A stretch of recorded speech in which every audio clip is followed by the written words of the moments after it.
Oh, fun stuff. You think about um, designing church. If you were designing church for your friends, wouldn't you have Boston playing? Absolutely. So glad you're here today. We're in the middle of a message series on peace and peace of mind. Today is what we're talking about. Um, we're all looking for that, and we're trying different ways of finding that. One of the ways my wife deals with finding peace of mind is that every year she gets together with some girlfriends, and they go out for a weekend.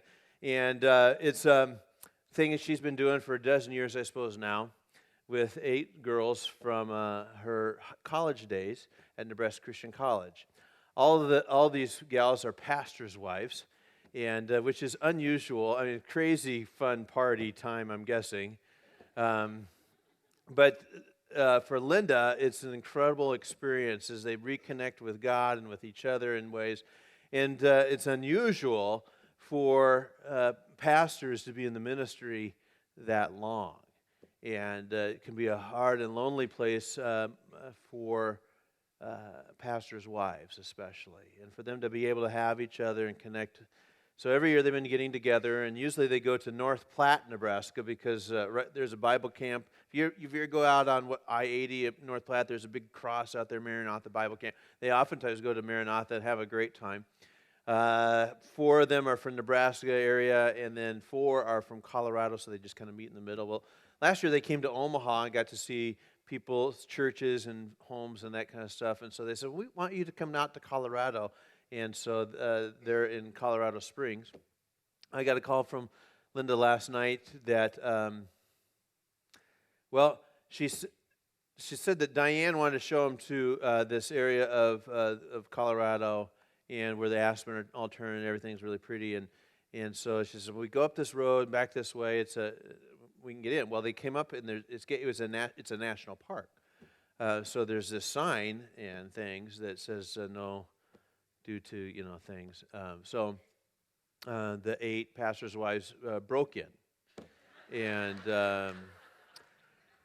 decided, hey, who's gonna care, right? We're out here. It's a remote. It's not even a well-known national park. It's just obscure, and it's a back road. So they start walking down this path and get about a half a mile down when a ranger finds them, and is not happy, by the way, that they have, gone out there. And so he begins to ask them for ID. Well, of course, they didn't have any with them. They were just out for a walk. And he was not happy with them that they didn't have ID and demanded, what are you doing out here? And where, it's like, what? And so they're trying to explain, we're pastors' wives, and poor Jackie, who has a super high sense of morality stuff, Linda says she must have apologized 40 times. I'm so sorry. Please don't tell me, So he wanted to know where they were from, and he took down all their names. So now Linda she's on the run now, trying to cross the border into Nebraska, I guess. Hopefully she can do that today. So trying to find peace of mind, even in the national park system, seems to be really very difficult. We don't like to wait. We didn't want to wait for the gate to open or for government to, all that stuff. We don't like waiting. I don't know about you. Recently, a bunch of us in our office downloaded a new operating system for our phones. It was a big day. We couldn't wait, and finally, then it took longer than we thought, and really not. Some of us, it just drove some people in our office just crazy waiting for it. Waiting is hard. I don't like waiting. I don't like waiting for fast food, and you know that. I've told you, because to me, when you go to fast food, the high value in fast food is the word fast, not food. If I wanted food, I would go to a place that served food, but I just want it fast. I don't care. Whatever it is, right there. Whatever, that thing, under that lamp thing. I want that, now.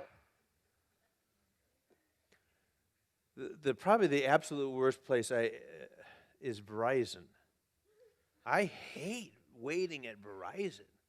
You have Verizon? It's like you go and you walk in there, there's tons of people always in Verizon. And then they said, well, you got to take a number. Like, what? 83. What a number? You're on 50. I'm not doing this. I don't like waiting at the airport very well. If my flight gets delayed, I don't like waiting for Christmas, all that stuff. You know, you hear people all the time, I can't wait, I can't wait, I can't wait. Like we have Valas on Wednesday, but I hope you guys go to Valas with us on Wednesday night. People are like, I can't wait for Valas, can't wait. All right. So you're like, oh, I hope he asks me out. Can't wait for homecoming. And then once you get here, you can't wait for it to get over.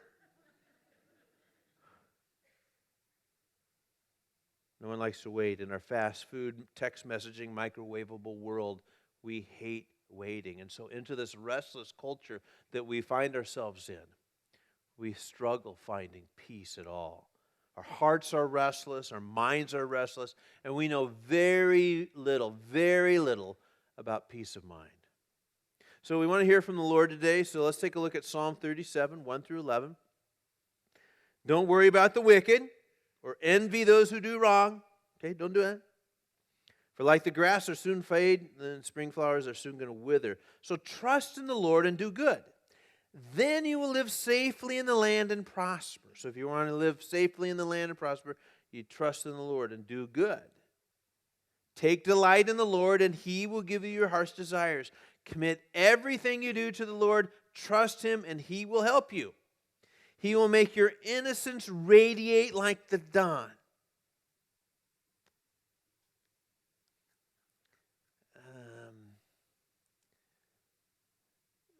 Parents, I think in youth work, if you could instill this verse into young ladies, young men, because oftentimes what we think is attractive is somebody who's experienced, somebody who is not, right? What's most attractive? It's innocence, and it radiates. You can see it in our young people. People who have made commitments and like, hey, it just radiates out of their lives. They don't even know how beautiful they are. It's super attractive.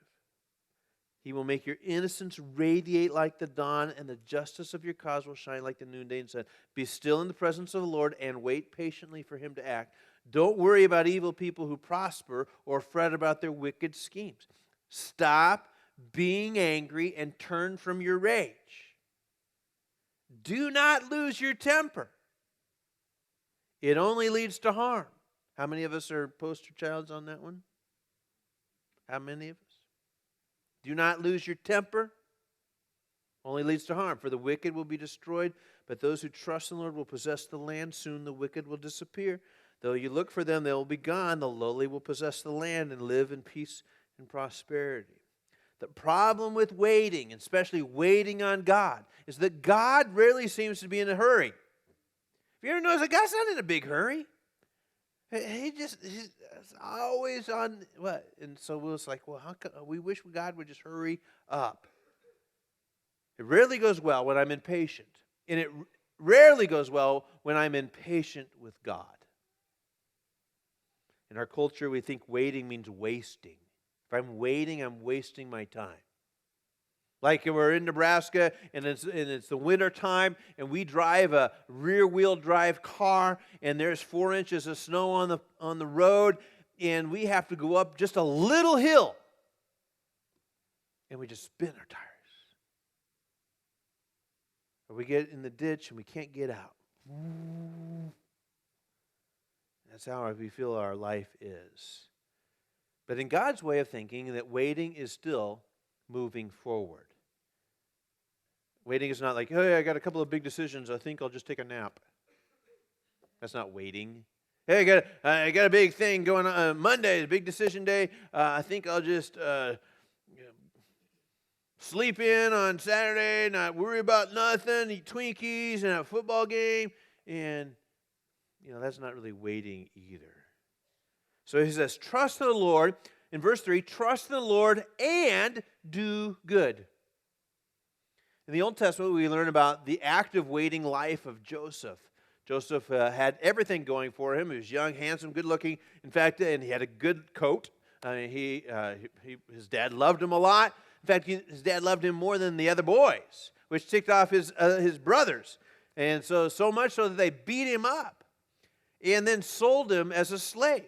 Now, again, who hasn't wanted to do that with your, right? But they actually did it. They actually did it. They beat him up, sold him into slavery. Now, Joseph had seen in a dream that he was going to be a ruler, he's going to be an influencer, a mover, a shaker, he's going to rule over these idiots. I mean, he was going to do great. And now he finds himself in prison, or in a slave owner's home, and he has to wait. And you think, well, hey, okay, God, I'm ready. So 13 days go by, and nothing. And 13 months go by, and nothing.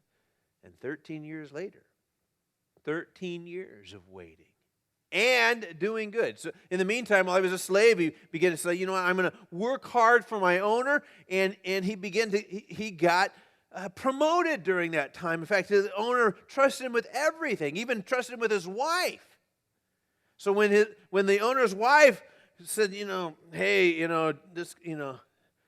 this guy, he tried stuff, and Potiphar couldn't believe it, but he threw him in jail, and so now he's stuck in jail.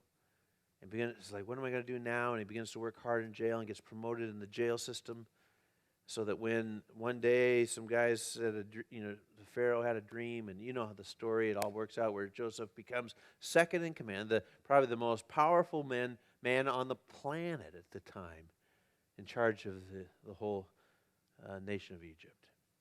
Now, Joseph could have griped and complained about his life and how unfair it was, and how unfair his family had been, and how unfair his dad had been, and how unfair his brothers had been, and how unfair God had been. But there was not griping and complaining. Even though he's supposed to be a ruler, now he's a slave. Could have been a leader, now he's a prisoner. And he could have felt sorry for himself, and he could have rebelled, and he could have said, God, I don't need you. I don't need this morality stuff. I'm going to do whatever I want.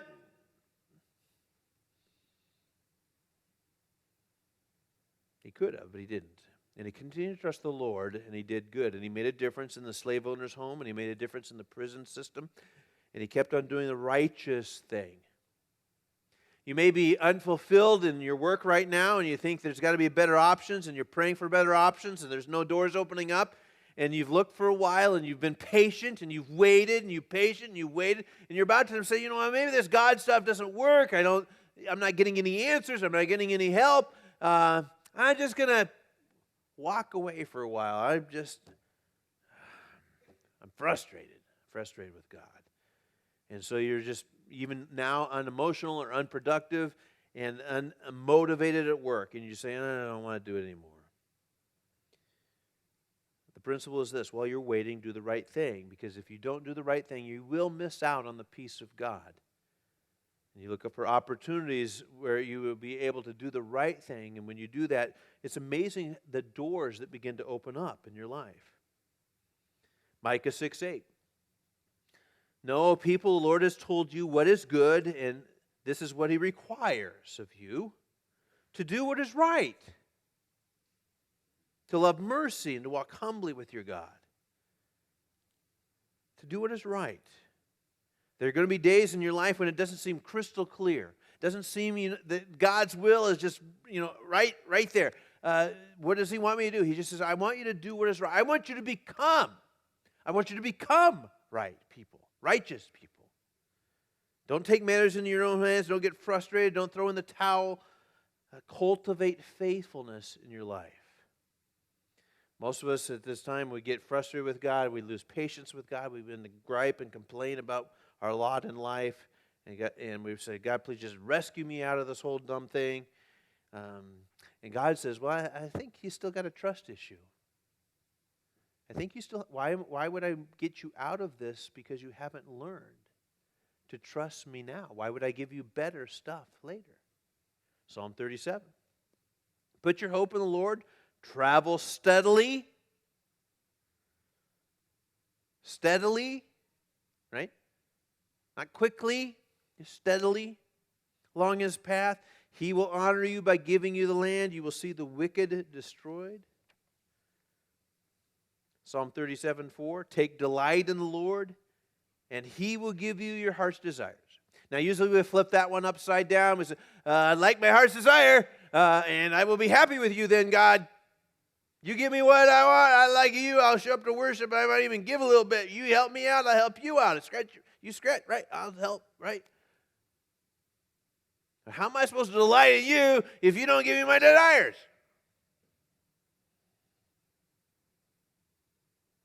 Delighting myself in the Lord means I want what God wants. My focus is on Him and not so much on me. And then all of a sudden things begin to match up. They all of a sudden begin to match up. Jeremiah 2:13, for my people have done two evil things. They've abandoned me, which means they took matters into their own hands. They did their own thing, did what they wanted, when they wanted, with whoever they wanted. It says, they've abandoned me, the fountain of living water, and they have dug for themselves cracked cisterns that cannot hold water at all. And we're like, well, what does that mean? That means basically that when we go out and do our own thing, we find out that what we have for ourselves can't hold any water. There's too many holes in the system or the cistern that we have made for ourselves. God made us in such a way that we will always be empty without Him.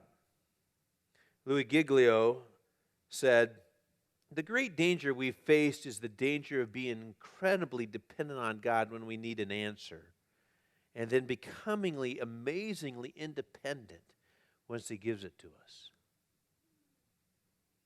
We're super dependent on God, please, please, please, please. And then once that happens, and we just like, I got it from here.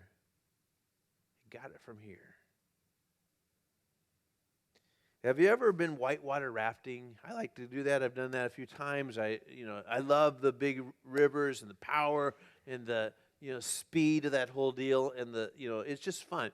And I don't know if you've ever tried to paddle upstream on the whole deal. It's just hard to do, and you can't even navigate. And so eventually, what you have to do is kind of let the river take you, right? Just take you. And yet we tend to. I like think God is it's like this big river, and I tend to want to just paddle against it. It was like I think I could do, And what I need to do is just let go, and He's giving me this little rudder here that can kind of steer a little bit, but I'm going in the direction that He wants me to go. I'm going in the direction that He wants me to go. Instead of trying to walk upstream and standing in the river screaming at Him, I'm just saying, I'm just going to let You take me where You want me to go. Which means I'm just going to be constantly trying to figure out. I'm just going to be constantly saying to God, hey, I need You with me at this moment.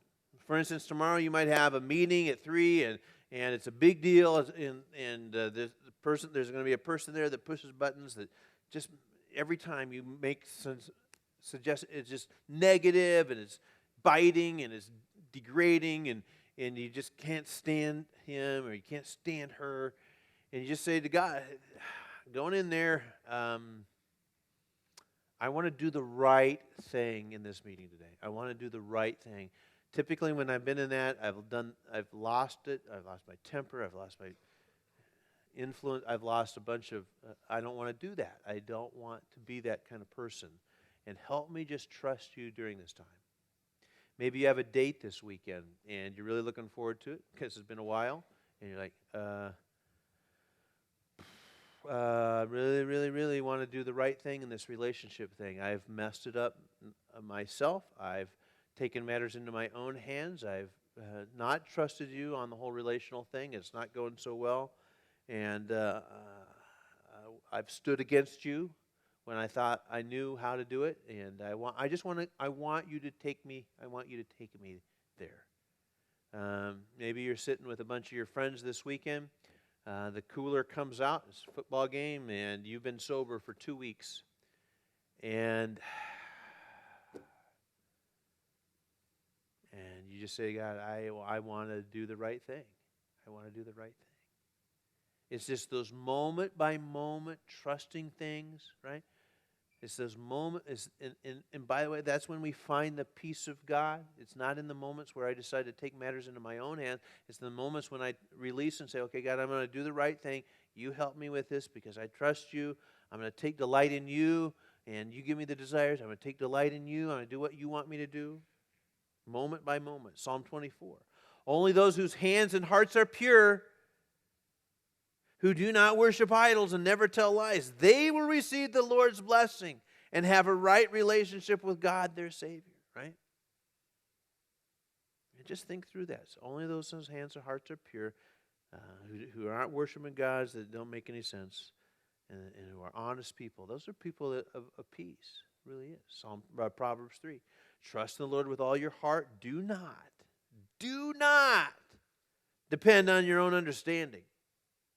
Seek His will in all you do, and He will show you the path to take. I'm committing my path, my challenge, my temptations, everything on my list, and I want to do the righteous thing, and as I move through my day and through my life. Psalm 37:11.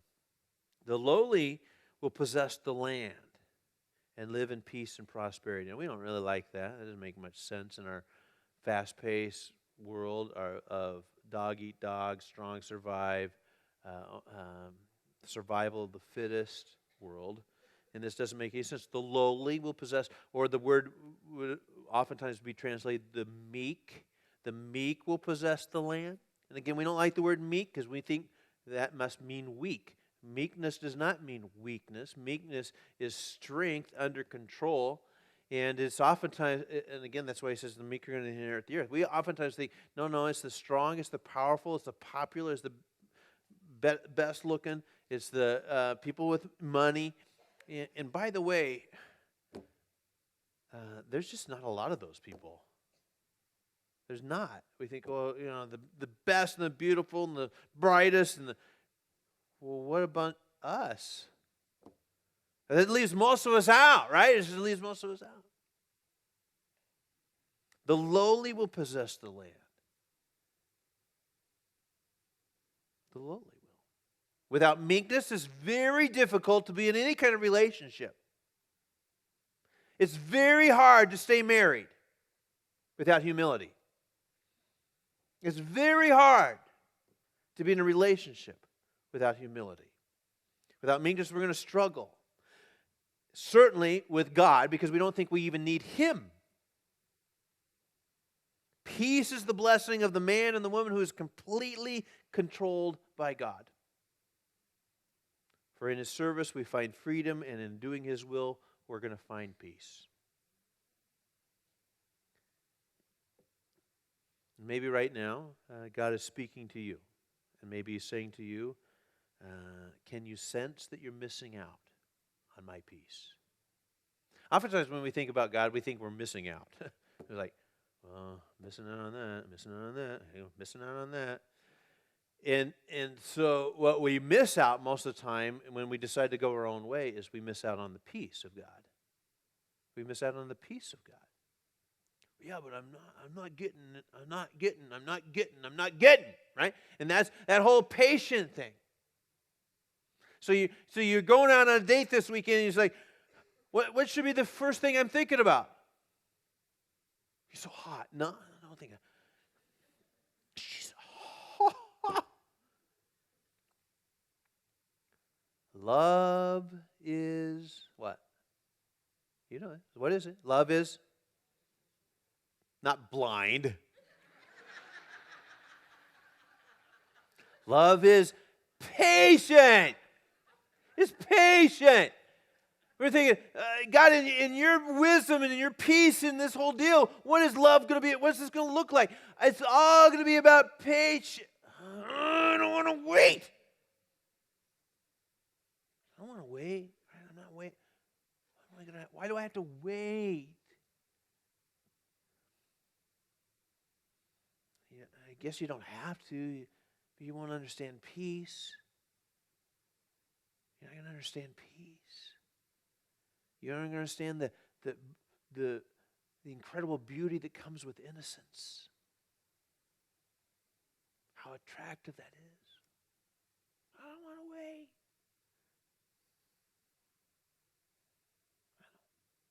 God says, I know. Just go down this river for a while with me. Please, just go, and you will see, right? You'll see. I don't want to wait. All right.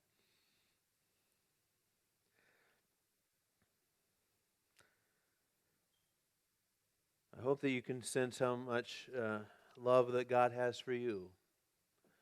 Because, again, let me remind you, love is patient. So God has been incredibly patient with you.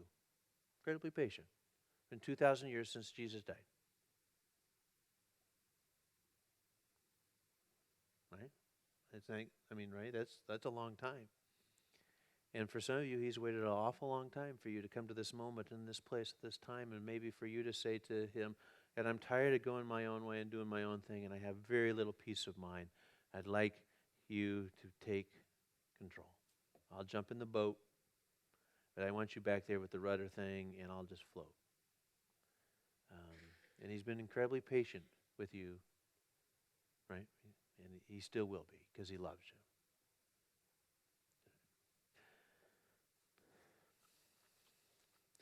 God, I want to take the time right now to thank you for being patient with me. For some of us today, this whole deal of talking this out with you is frustrating because we look back over the past week and we go, wow, why did I lose it? Why did I lose it with that kid in the checkout line? Really, I'm sure it wasn't even his fault, but I just reamed him out, or I just frustrated, or didn't want to wait. I was so impatient with my wife when I got home, and I just couldn't believe things weren't the way I wanted it.